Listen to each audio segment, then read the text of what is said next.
ప్రత్యేకంగా special development fund చిన్న గ్రామాలకు 5 లక్షలు, పెద్ద గ్రామాలకు 10 లక్షలు. మార్చి లోపల కేంద్రం నుంచి 3,000 కోట్ల రూపాయల నిధులు నేను పట్టుకొస్తా. నువ్వు ముఖ్యమంత్రి 2 ఏళ్ళ, ఇది 3వ సంవత్సరం. ఇది 2 సంవత్సరాల నుంచి పైసలు రాలే. నువ్వు ఎలక్షన్లు పెట్టక, ఇప్పుడు ఎలక్షన్లు పెడితే సర్పంచ్ లైన్లు నీవు వద్దు, నీ టికెట్లకు పైసలు దండగా నువ్వు పోకు, నువ్వు ఉన్నావు ఇంత, ఆ సంచులు ఎక్కువ ఉంటాయి 3,000 కోట్లు అంటే అది మోసడం ఇంత చేత కాదు, నువ్వు మోయకు, అంత కష్టపడకు. నరేంద్ర మోడీ పాపం ఆయన bank to bank account transfer చేస్తాడు గ్రామ పంచాయతీకి డైరెక్ట్ ఆయననే ట్రాన్స్ఫర్ చేస్తాడు. నువ్వు కోవడొద్దు, నువ్వు మోసడొద్దు, మళ్ళీ దాన్ని సిబిఐ కేసు వేసడొద్దు, ఈడీకి పని వద్దు, అవన్నీ అద్దిగా నీకు ఉన్నే చాలు కేసులు నీ మీద.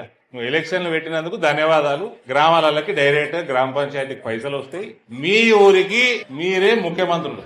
ఏ ముఖ్యమంత్రి తోటి లొటపీస్ పని కూడా లేదు మీకు. కాబట్టి పారదర్శకంగా అవినీతి లేకుండా మన సిద్ధాంతాన్ని పెంచుతూ మీరు గ్రామస్తులకి సేవ చేసుకోండి.